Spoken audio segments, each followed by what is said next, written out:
It's been a real challenge over the decades to shoot even stills of Black lesbians in the DMV, and which is where I have lived for the last 58 years of my life.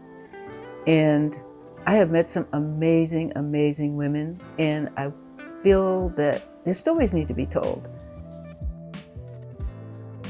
My name is Lee Mosley, and I am the director-producer of Pioneers for Justice, Black Lesbians in the DMV. The intersectionality of greed and capitalism. The pushback of we all cannot be treated equally. And it's tiresome. It's tiresome. So we just have to keep up the fight. One action cannot change the environment or laws or governance.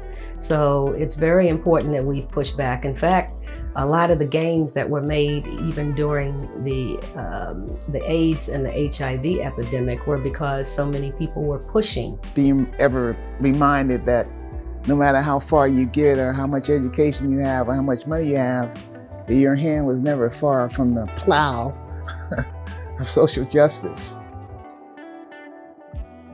I don't have the story of coming out and having my family shun me, but I heard so many of those stories from the women that were in the group, the Black Lesbian Support Group, people who could not go home, people who were totally estranged from their families, people who had been beaten for their lifestyles.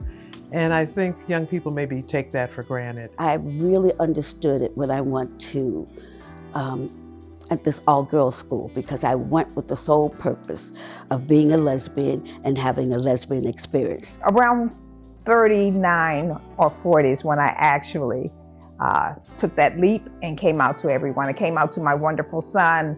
I said, Phil, I hope you still love me. I think I am a homosexual. And my son said, well, Mom, if you still love me, I think I'm heterosexual, keeping that boy.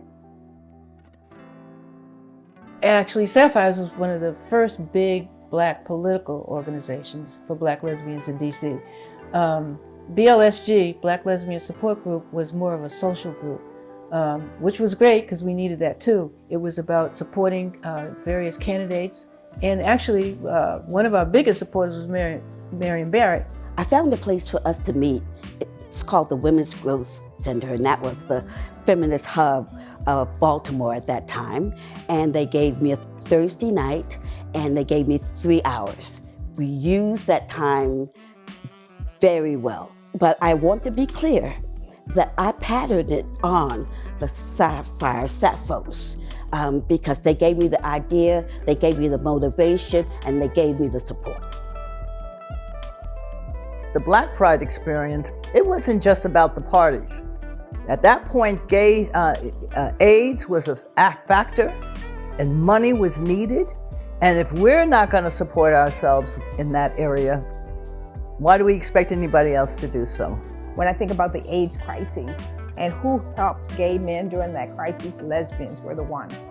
Black lesbians were front and center as racism played its part in that HIV pandemic. Although I think this one was the biggest and the first, really set a standard for how cities with large Black queer communities can stand together as community and celebrate themselves. It was a big deal. I mean, we had people who came from all over the East Coast to Black Pride. That's how significant it was.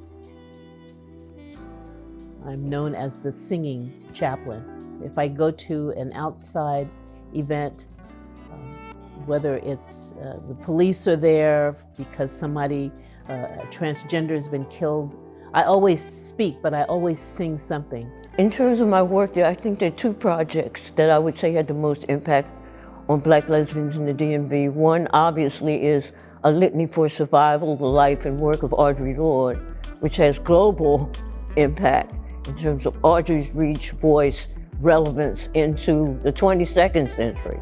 I think in this century, lesbians have lifted their voices. We've taken our power. We speak the truth.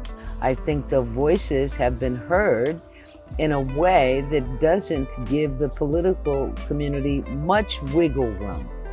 Having to prove yourself over and over and over again as a Black woman. I think about Taraji P. Henson, the actress, who talked about she has to prove herself over and over and over. And she's young and not gay. There's so much negative stuff happening to cram us back into the closet.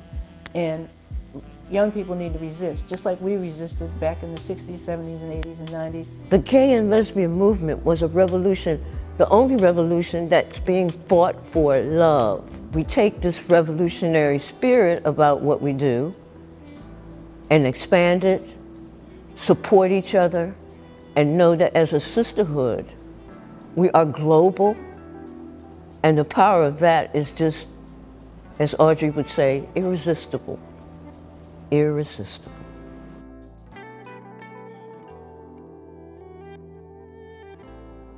To contribute to this important project, please make donations to the link below.